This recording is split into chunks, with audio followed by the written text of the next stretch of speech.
Live पे चर्चा पर आपका स्वागत है। आज हम बात करेंगे जम्मू और कश्मीर के बारे में। आर्टिकल 370 तो हट गया, लेकिन उसके बाद क्या हो रहा है वैली में, सिचुएशन नॉर्मल कब होगी, गवर्नमेंट के पास कोई गेम प्लान है और वहां के लोग क्या सोचते हैं, इस सब के बारे में चर्चा करने के लिए मेरे साथ हैं डॉक्टर समीर कौल, वो चीफ स्पोक्सपर्सन नेशनल कॉन्फ्रेंस के और बिल्कुल वैली से जुड़े हुए हैं, सो हमको ग्राउंड रिपोर्ट उनसे मिलेगी। डॉक्टर अमन हिंगोरानी वकील है और उन्होंने किताब भी लिखी है अनरैवलिंग द कश्मीर नॉट, उनको लीगल पॉइंट ऑफ व्यू बताएंगे आर्टिकल 370 और कश्मीर के बारे में। अल्पना किशोर वरिष्ठ पत्रकार हैं, लेखक हैं, उन्होंने और जो हमारे लिए काफी इंपॉर्टेंट है, उन्होंने कश्मीर कवर किया है, 25 साल तक ग्राउंड रिपोर्टिंग करी है कश्मीर से।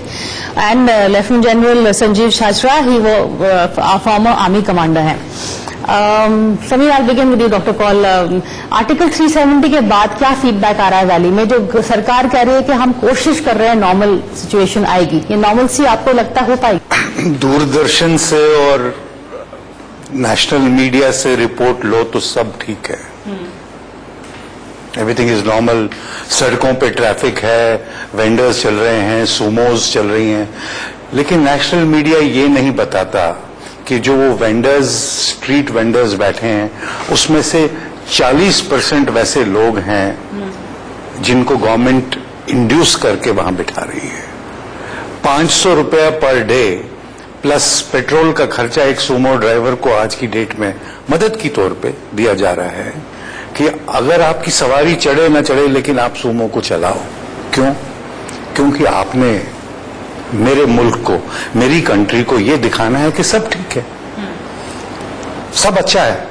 लेकिन जो एज अ कश्मीरी मैं आपको बता रहा हूं, यहां आने से पहले मेरे प्रोफेसर 95 ईयर ओल्ड ने एक पेशेंट के साथ जाके पीसीओ पे जाके मेरे को फोन किया कि ये मरीज मेरे को इंसिस्ट कर रहा है, इसको ऑपरेशन की जरूरत है। इसने मेरे को कहा, 95 year old man who taught me medicine was forced to go to a public booth, wait in the line to call for a patient and refer a patient. Is that normal? Is that the kind of assault on dignity that we are happy about inflicting? And then we talk about dealing with Kashmir the right way. मैं ज्यादा बयान नहीं करूंगा कि हालात क्या हैं। कोई सड़कों पे लाशें नहीं हैं, out inflicting, and then we talk about dealing with Kashmir the right वे।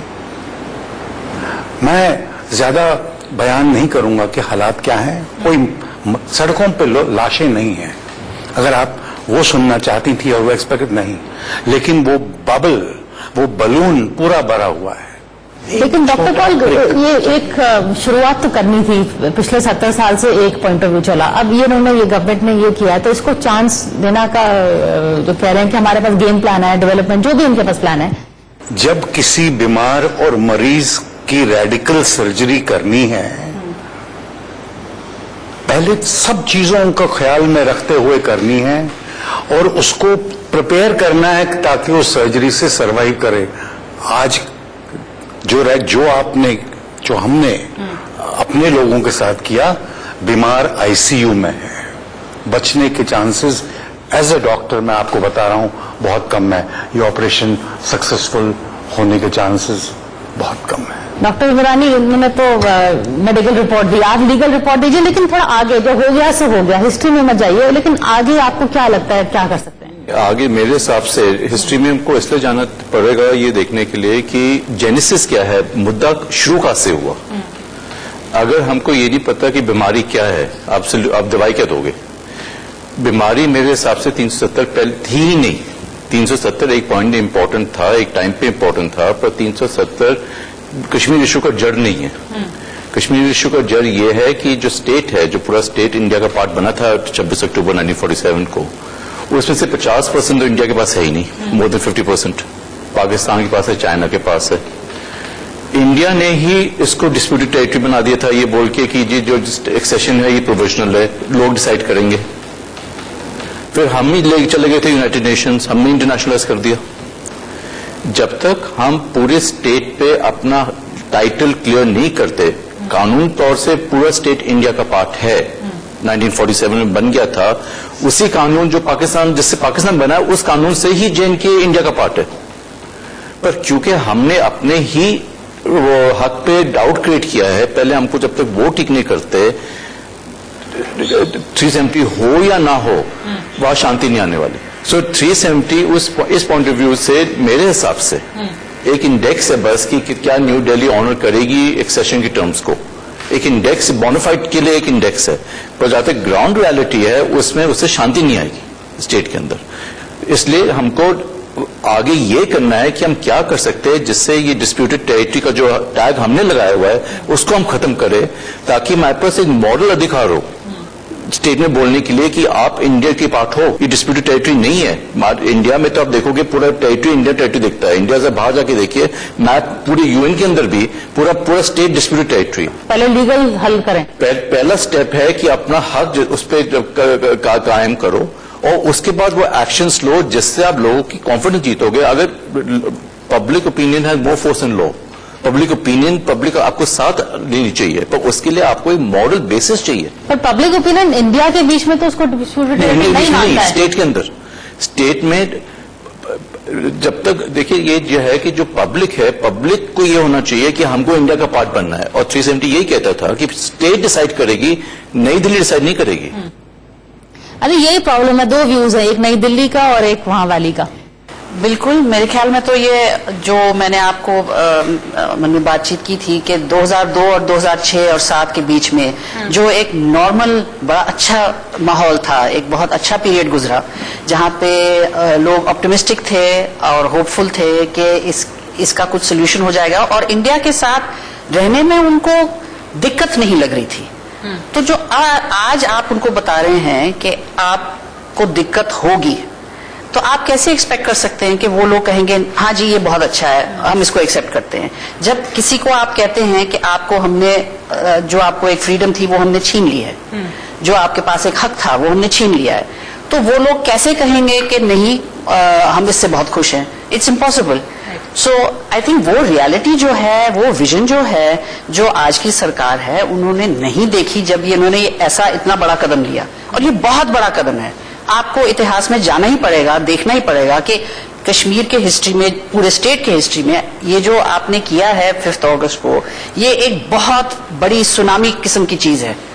अब इसका क्या असर होगा हमें अभी तक नहीं पता। हम ऐसे जैसे डॉक्टर कौर ने कहा बबल में बैठे हुए हैं, अभी तो लगता है ठीक ठाक सब ठीक है, हमने उसको कॉटन होल से हमने कर लिया, हम सुन नहीं रहे, देख नहीं रहे, सब ठीक ठाक है। जिस दिन वो बबल फटेगा, और जरूर फटेगा, तो तब क्या तबाही होगी हमें अब नहीं पता। लेकिन अगर आप इतिहास में जाएं तो आपको पता है कि ये इस तरह की रिएक्शन होगी जब किसी का हक छीना जाता है।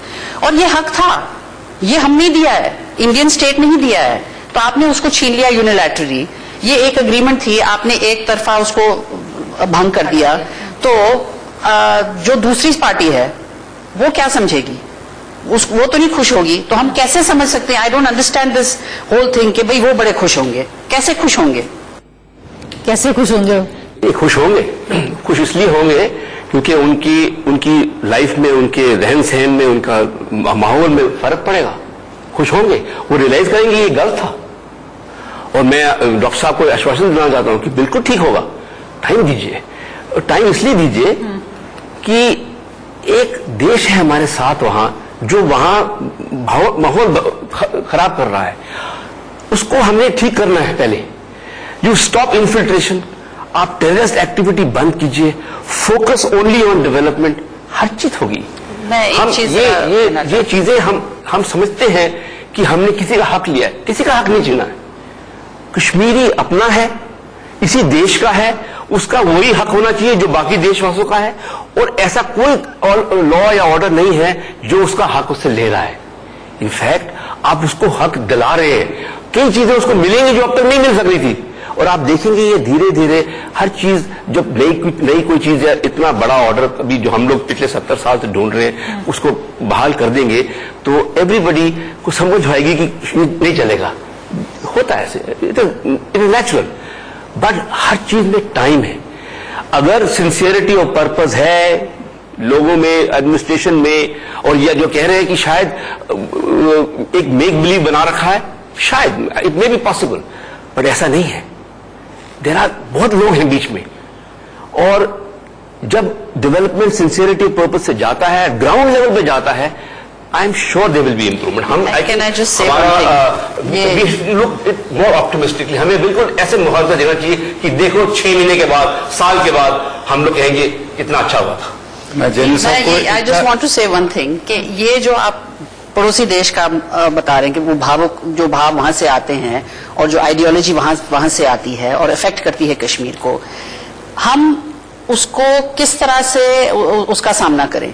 या तो हम अपना सिक्योरिटी पैराडाइम छा करके करें और डेवलपमेंट ले आए और ये सब ले आए, लेकिन अगर हम उन्हीं लोगों को अंदर से स्ट्रेंथन करें और वो चाहें कि भाई हम इंडिया के साथ ही रहना चाहते हैं। और ये आप मत भूलिए कि 1947 में एक मुस्लिम मेजॉरिटी स्टेट ने एक हिंदू मेजॉरिटी कंट्री के साथ एक्सीड किया। क्यों? क्योंकि यही भरोसा था कि सेक्युलरिज्म यहाँ पे मिलेगा, यहाँ पे हमको स्पेस मिलेगी, यहाँ पे हमें जिन्ना के साथ वो क्यों नहीं गए। जिन्ना ने उनको साफ कह दिया कि आपको हम अलग नहीं रहेंगे, कोई भी आ सकता है आपके साथ यहाँ रह सकता है, और सब फ्लड करेंगे, पंजाबी आएंगे और बलूची आएंगे, जो मर्जी जो भी आ सकता है। और ऐसा हुआ है गिलगित बल्तिस्तान में।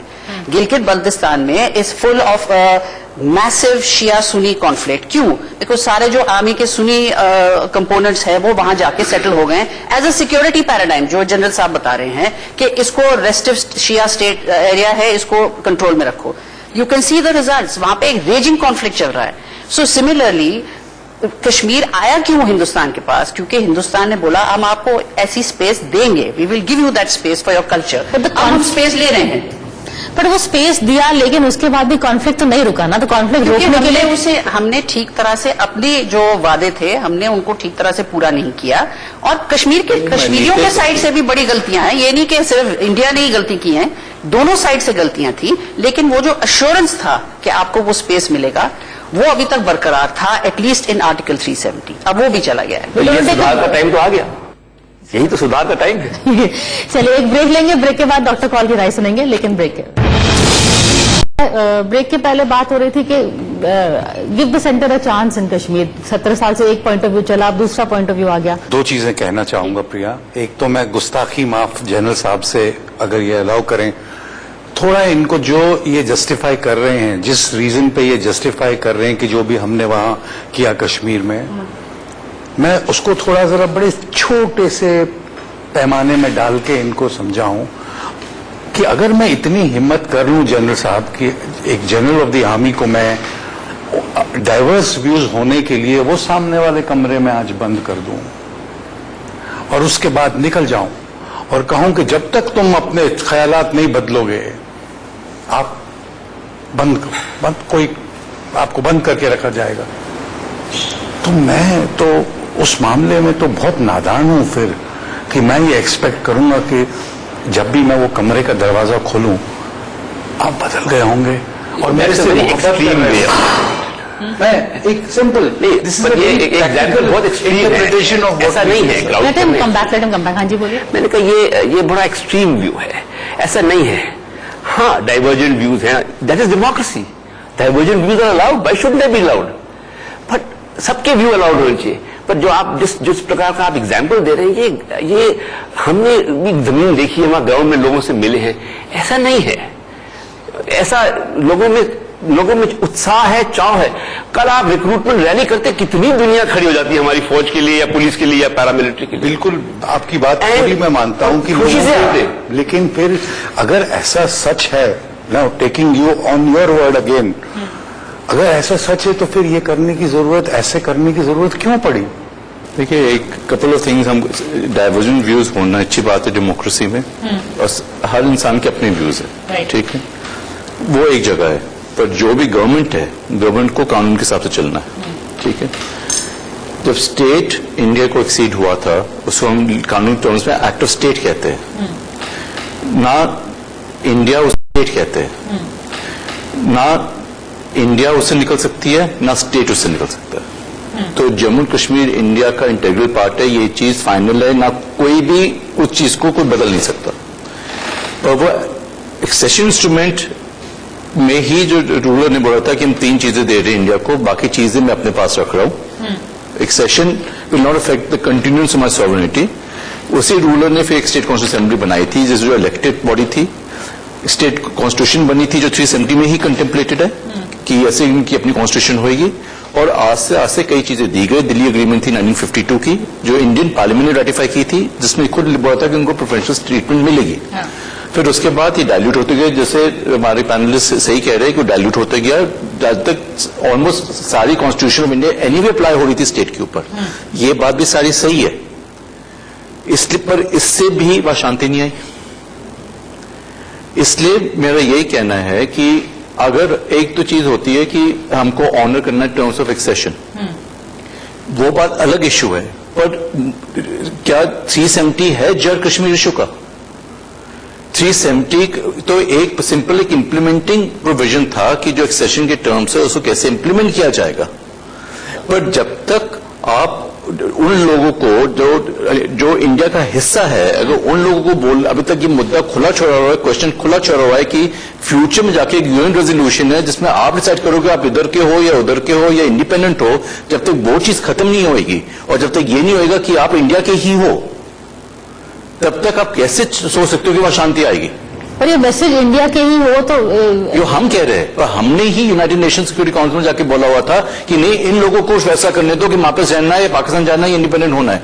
अब किस बेसिस पे गवर्नमेंट ऑफ इंडिया ने 1947 में ये बोला था, किस कानून के हिसाब से बोला था? जब तक ये सारे मुद्दे खत्म नहीं होते तब तक आप वाकई जो लोग हैं, again we are leaving the issue open ना, कि जब तक ये नहीं होगा, जब तक हम इसलिए मैंने ये बोला है कि 370 से शांतिवान रहने से या हटाने से वहां शांति नहीं आएगी, क्योंकि मुद्दा ही वो नहीं है। मुद्दा वो नहीं है, but I think 370 is a large part of, like I said, Kashmiri identity का एक हिस्सा बन गया है। आप उसको पसंद करो या ना पसंद करो, 370 से कश्मीरी आइडेंटिटी जुड़ी हुई है। आप उसको आप हटा दो तो वो अपने आप को नंगा समझता है कि मेरे पास कोई प्रोटेक्शन नहीं है, मेरे पास कोई जो मेरा कल्चर है, मेरा जो स्पेशल माहौल है, अपना माहौल, वो कुछ भी नहीं है।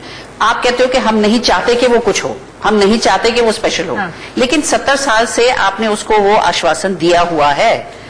तो अगर आप रिमूव कर रहे हो, तो अगर वो नहीं मानता ये, तो वो उसके साथ एक तो खुश भी नहीं होगा, उसके साथ एक जो हमारा पड़ोसी देश है वो पूरा फायदा उठाएगा, जैसे उसने 1987 में पूरा फायदा उठाया था। रिग्ड इलेक्शंस हुए थे, वहां से एकदम से पाकिस्तानी आ गए और वहां पे यूथ को भड़काने लगे और यूथ भड़क गए, इस्लाम का सीमेंटिंग फैक्टर हो जाता है। इसलिए तो ये चैलेंज सुप्रीम कोर्ट में इसी पॉइंट पे है कि could new Delhi unilaterally decide, अपने एक तरफा डिसाइड कर सकती है कि स्टेट का रिलेशनशिप क्या होएगा इंडिया के साथ, जबकि instrument of accession, article 370, Delhi agreement, Premnath Kaul's के सुप्रीम कोर्ट की, सब ये कहती है कि स्टेट ने डिसाइड करना है कि उसका कॉन्स्टिट्यूशनल रिलेशनशिप क्या होगा इंडिया के साथ। तो यही मुद्दा सुप्रीम कोर्ट के सामने है, जो पिटीशन ये कहती है कि स्टेट को डिसाइड करना है, गवर्नमेंट बोलेगी हम कर सकते हैं, ये कानूनी मुद्दा आ जाता है फिर से। करेक्ट, कानून, हर चीज वापस कानून में जाती है। हम ये कह रहे हैं कि सुप्रीम कोर्ट को जो बताएगा